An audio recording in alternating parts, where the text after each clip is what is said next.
اسلام آباد کے شہری شاید نہ جانتے ہوں کہ ان کے شہر میں ایک کچھ عرصے کے لیے ایک ایسی بے چین پردیسی روح آئی تھی جو اسلام آباد کو امن کا گہوارہ بنانا چاہتی تھی اور اسلام آباد کے ریڈ زون کو پیس پارک میں کنورٹ کرنا چاہتی تھی۔ یہ ایک تنہا نوجوان تھا، اس کی آواز جو ہے طاقت کے ایوانوں میں کہاں پہنچتی۔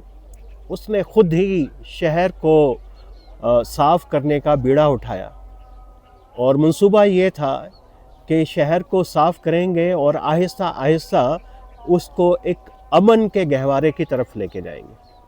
اس نے نوجوانوں کو اکٹھا کیا اور شہر کی گلیوں اور سڑکوں کو صاف کرنا شروع کیا۔ یہ 2011-12 کی بات ہے۔ شاید بہت سارے جو لوگ تھے F9 پارک میں واک کرنے والے، F6 F7 G9 G8 G7 کے جو سیکٹرز ہیں اس کے رہائشی یقیناً واقف ہوں گے کہ ایک جنونی سا نوجوان جو ہے جس کا اس شہر سے کوئی تعلق نہیں تھا، اس کو ایک ٹرانسفارم کرنے کے چکر میں تھا، کیونکہ اس کو لگتا تھا کہ جب تک وفاقی دارالحکومت جو ہے وہ امن میں نہیں آئے گا اس وقت تک پاکستان امن میں نہیں آئے گا۔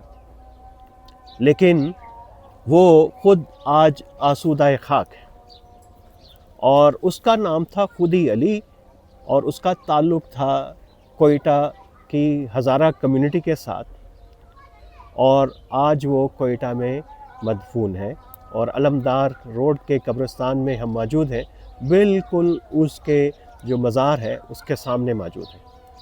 اور میرے ساتھ ہیں علی بابا تاج، جو عرفان علی خودی کے بہت قریبی دوست، بچپن کے دوست۔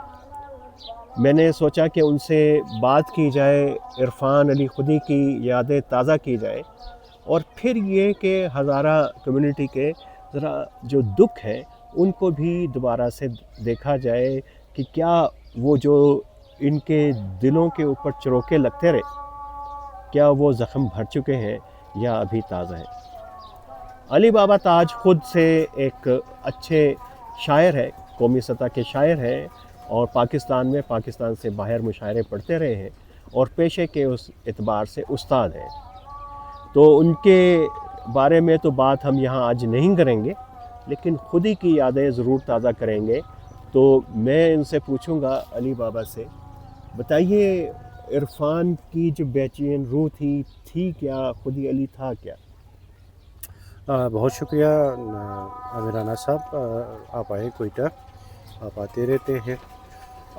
خودی علی ظاہر ہے ہم نے لڑکپن سے جوانی اور اس کے بعد کا جو عرصہ ایک ساتھ گزارا، تو ہم نے جو لرننگ پروسیس میں ٹائم گزارا، مختلف اسٹڈی سرکلز میں، مختلف دوستوں کے ساتھ، کوئی بھی ہمیں لگتا تھا کہ کسی کے پاس کوئی انٹلیکٹ ہے، کوئی نالج ہے، کوئی بات ہے، کوئی کتاب ہے، تو اس زمانے میں ہم جاتے تھے، دوڑتے تھے ان کے پیچھے، اور دن رات اپروچ کرتے تھے تاکہ کچھ نہ کچھ سیکھ سکیں۔ خودی علی بنیادی طور پر فلاسفی اور انگلش لٹریچر کا طالب علم تھا، اور وہی انہوں نے پڑھا۔ اس کے علاوہ جو ان کی اسپیشلٹی تھی وہ آپ کے ساتھ اسلام آباد بھی وہ رہا، اور اس میں اگر آپ نے نوٹ کیا ہو کہ وہ تھیولوجی کا بہت شوق رکھتا تھا، اور تھیولوجی کے حوالے سے، تقابل ادیان کے حوالے سے، اور اس حوالے سے اگر آپ کو یاد ہو کہ وہ کسی ایک بہت بڑے پروجیکٹ پہ آل اوور پاکستان کام بھی کر رہے تھے، اسپیشلی جو ہماری جو مائنورٹیز میں بہت ان کی ایک سے تھی، ان کی رسپیکٹ تھی، اور بہت سے لوگوں سے ابھی بھی جب میں ملتا ہوں تو وہ یاد کرتے ہیں ان کی خدمات کے حوالے سے۔ بیسیکلی جو ان کا ویژن تھا وہ ایک یونیورسل ایک ویژن کے طور پر جو ہے وہ چیزوں کو لیتے تھے۔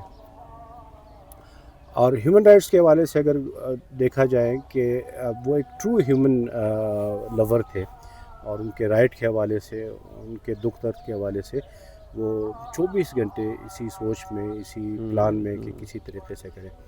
آخری وقت میں جب اسلام آباد، جس طرح آپ نے کہا کہ وہ آئے اور انہوں نے تہلکہ مچایا وہاں پہ، نوجوانوں کو موٹیویٹ کیا، اور کافی سارے چھوٹے چھوٹے جو یعنی سیلف بیسڈ پروجیکٹ شروع کیے جس پہ کوئی خرچہ نہیں آتا. 4 لوگ کھڑے ہوتے ہیں, کوئی شاپر جمع کرتے ہیں یا کوئی ڈسکشن کرتے ہیں. تو اسلام آباد کے بینچز یہ علی بابا دیکھیں وہ تو پازیٹیوٹی تو اس میں کوٹ کے بھری ہوئی تھی, اور اس وقت جب پاکستان میں ایک دہشت گردی کی لہر تھی, انتہا پسندی اپنے عروج کے اوپر تھی, اس میں تو ظاہر ہے کہ پازیٹیوٹی جو ہے وہ سب سے پہلے متاثر ہوتی ہے, اور بندہ جو ہے قنوطی اور مایوسی زیادہ پھیلتی ہے. لیکن وہ ایک عجیب و غریب روح تھی. میں صرف یہ آپ سے جاننا چاہتا ہوں کہ وہ جب شہادت ہوئی, جب ادھر ایک واقعے میں وہ ہوا کیا؟ حالانکہ وہ خود تو اپنی جان بچا سکتا تھا, لیکن اس نے اپنی جان کی پرواہ نہیں کی, بلکہ لوگوں کی جانیں بچاتے ہوئے خود شہید ہو گیا. ذرا تھوڑا سا مختصراً بتائیے وہ اس کی شہادت کا واقعہ. بلا شبہ مطلب وہ قنوطیت کا کبھی شکار نہیں ہوئے. ایک آدھ انسان کبھی کسی ڈسکشن پہ یا کسی جگہ ایسی گفتگو ہو جاتی تھی, تھوڑا سا ان کو لگتا تھا کہ صحیح بات نہیں ہو رہی ہے, لیکن پھر اس کا جو وہ ایک کاؤنٹر نیریٹو ڈیولپ کرتے تھے. بلکہ اس دن جس دن خودی کی شہادت ہوئی, رات بھی ہم کسی سے ملنے گئے تھے اور کافی دیر تک ہماری ڈسکشن ہوئی. تو اگلے دن ہوا یہ کہ اس دن کوئٹہ میں ایک میزان چوک پہ دوپہر کو ایک دھماکہ ہوا تھا. پھر وہاں بھی اگر آپ نے ٹویٹ کی ان کا دیکھا ہو کہ وہ وہیں سے گزر رہا تھا تو دھماکہ ہوا, اور وہ اس نے کہا کہ میں نے بمشکل اپنی جان بچائی. تو لیکن یہ کہ کیا پتہ کہ پھر شام کو پھر جو ہمارا اور خودی کا جو گھر تھا وہ ایک ہی محلے, تو میں کہیں گیا ہوا تھا, تو کہیں ہم نے جانا تھا مغرب کے آس پاس جو ہے. تو اس سے پہلے جو ہے وہاں ایک دھماکہ ہوا سنوکر کلب میں خودکش. تو پھر یہ دوڑا گیا اور وہاں کافی سارے زخمیوں کو لاشوں کو نکالتا رہا. تو اسی دوران جو پھر دوسرا خودکش ایمبولنس کی شکل میں ہوا, تو اس میں جو ہے وہ شہید ہو گیا. بہرحال ایک دردناک واقعہ تھا, اور پاکستان جو ہے ایک انتہائی پر امید نوجوان سے جو ہے مرحوم ہوا, اور اس کا نقصان ظاہر ہے کہ پاکستان کا نقصان تھا. علی یہ ذرا بتائیے کہ بہت ظاہر ہے کہ ابھی یہ لہر دہشت گردی کی اور جس میں ہزارہ کمیونٹی کو ٹارگٹ کیا جاتا تھا وہ تھم سی گئی ہے, اور لیکن کیا زخم بھرے ہیں یا نہیں؟ کیونکہ ابھی ہم نے دیکھا, اور ہمارے دیکھنے والے دیکھیں گے کہ ہم نے کچھ ویڈیو کیپچر کی ہیں کہ ابھی جو شہداء کے خاندان ہیں ابھی بھی یہاں پہ سارا دن آتے ہیں, بیٹھتے ہیں, تلاوت کرتے ہیں اور دعا کرتے ہیں اور چلے جاتے ہیں. تو کیا ابھی صورتحال کیا ہے؟ منحمل ہوئے ہیں زخم کے نہیں؟ زخم تو مندمل ہوتے وقت لگتا ہے, لیکن جو ایک سوشیو پولیٹیکل اور اکنامیکل جو ایک گروتھ تھی وہ بری طرح متاثر ہوئی ہے اگر آپ نے دیکھا ہو.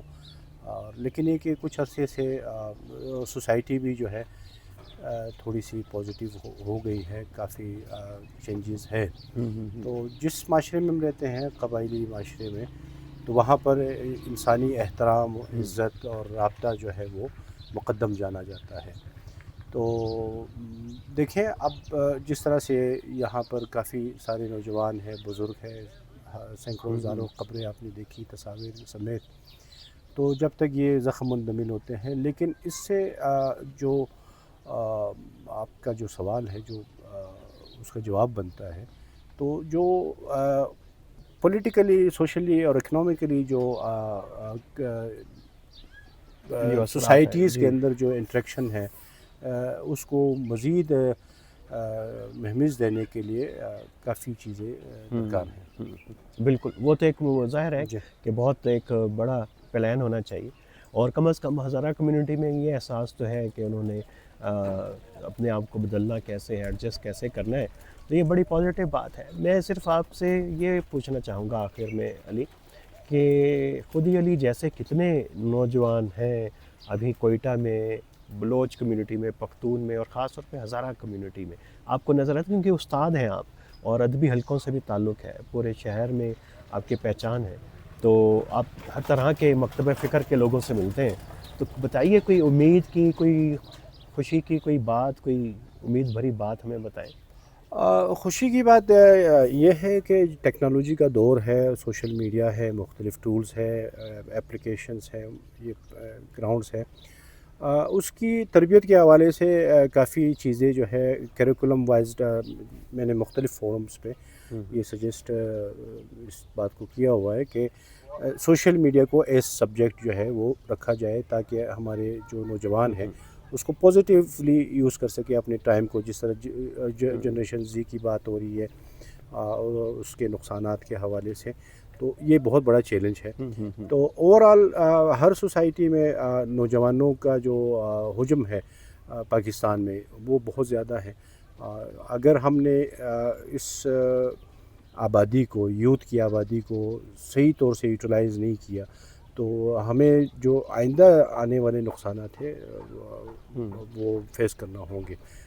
جو آپ نے کہا کہ اس کے لیے کیا کرنا چاہیے، تو یہی ہے کہ جو سوشل میڈیا ایک حقیقت ہے، جو ورچوئل ریئلٹی ہے، سائبرنیٹکس ہے، میٹاورس ہے، اس حوالے سے سب کو مل بیٹھ کے کیریکولم ڈیولپرز سمیت ٹیچرز کو، باقی جو والدین کو ایک لائحہ عمل ترتیب دینا چاہیے۔